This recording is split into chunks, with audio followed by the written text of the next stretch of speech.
So how bad is solo rank in Mobile Legends right now? Honestly, it's worse than ever. The matchmaking system feels completely rigged. Players are getting fed up and quitting. And the sad part is, we can't really do anything about it. As solo players, all we get is pain and suffering. If you're holding a 55% plus win rate in solo rank, you're actually doing really well. I used to rock a 70 to 80% win rate back in the day, grinding solo. Now, even mixing in a few duo games here and there, I'm barely holding on to a 62% win rate. Back in 2020 to 2022, solo rank was still manageable. It was tough, but fair. Now, it's straight up rotten. And don't even get me started on duo queue. It might sound like an upgrade, but it's even more cursed. Most of the time, you get matched with a random trio that has zero synergy, while the enemy trio is coordinated, skilled, and ready to destroy you. That's when it gets real frustrating. You end up having to carry a team that's literally dragging you down. Worse, your so-called teammates start trash-talking you even when they're sitting at 0-3-1. At that point, the only real solution is to play trio or five-man squads. But hey, don't think that's easy either. If your team has no synergy, or if your micro and macro skills aren't sharp, you're still going to struggle. So yeah, solo rank, it's a battlefield, and only the toughest survive. So yeah, we got absolutely destroyed. The game ended in just 13 minutes. Honestly, I thought we were going to lose at the 8-minute mark, but nope. We held on a bit longer just to delay the inevitable. Let's be real.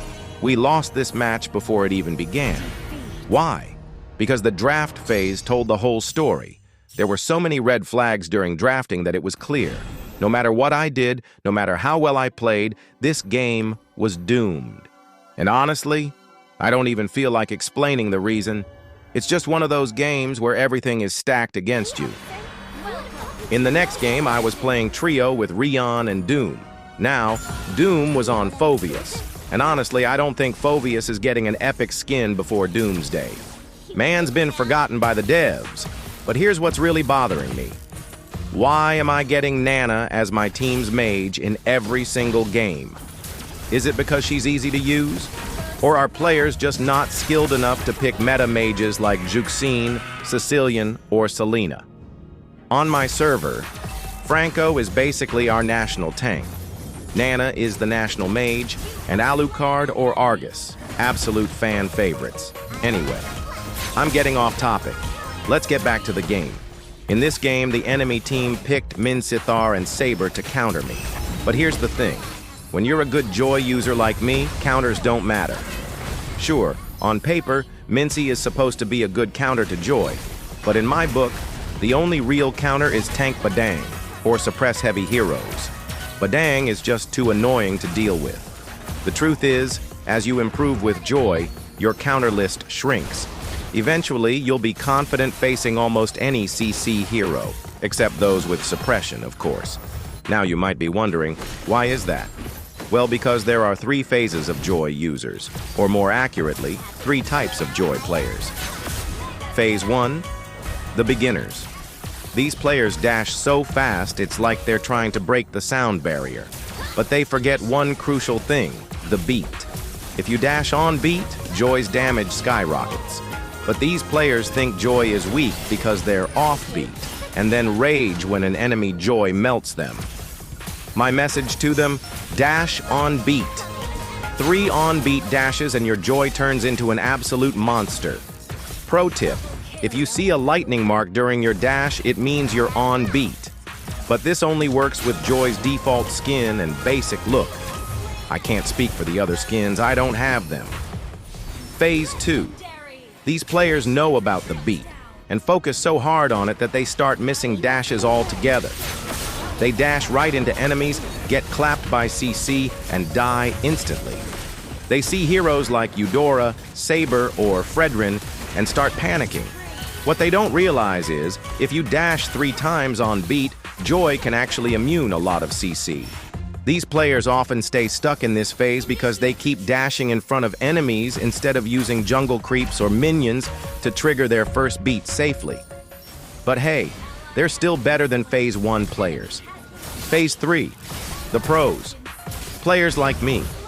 We do everything right, but still get slapped by the dark system of Mobile Legends. So what do? We make videos and start ranting about the matchmaking. That's just how it is. So yeah, that's how I categorize Joy players. Now tell me, which phase are you in? Or maybe you're a whole new breed of Joy player. Anyway, there's something important I want to talk about. In the last few videos, a lot of you shared your solo rank experiences in the comments, and I read every single one. And here's what stood out. 95% of players are unhappy with the current matchmaking system. That's not just a small number, that's almost everyone. Now, some of you mentioned that Moonton might be manipulating hero damage. And honestly, that's just not true. Hero damage manipulation has never really been a thing in Mobile Legends. But what is debatable, and rightfully so, is Moonton's matchmaking system. Because let's face it, it often feels like a coin toss. A 50-50 system might be fine for casual games, but in a competitive environment, that's a huge issue. Ranking up should be about skill, not luck.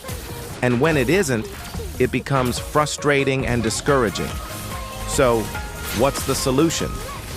Truth is, you can't really fix the matchmaking. That's in Moonton's hands. But there are a few things you can control to make the grind less painful. 1. Master 2 heroes per role.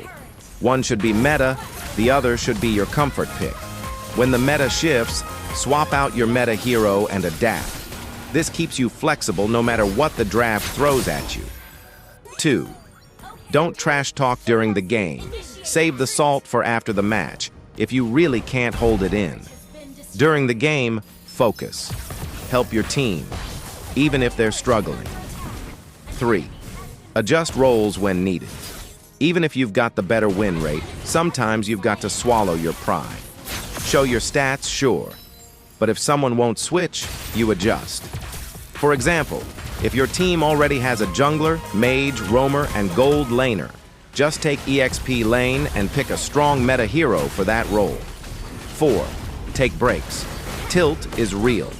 If you're on a losing streak, step away, recharge, then come back fresh.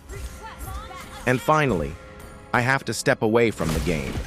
Not because I'm tilted or frustrated with the matchmaking system, though, yeah, it is rough, but because of something more urgent and important in real life.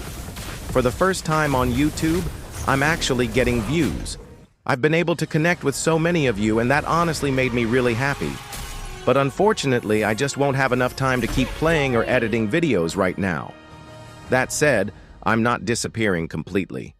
I'll still be active in the community tab, sharing thoughts, updates, maybe even some memes, so stay tuned there. And who knows, maybe I'll be back next year stronger than ever. Until then, I'm signing off. Thanks for watching. Stay safe, stay strong, and stay hydrated.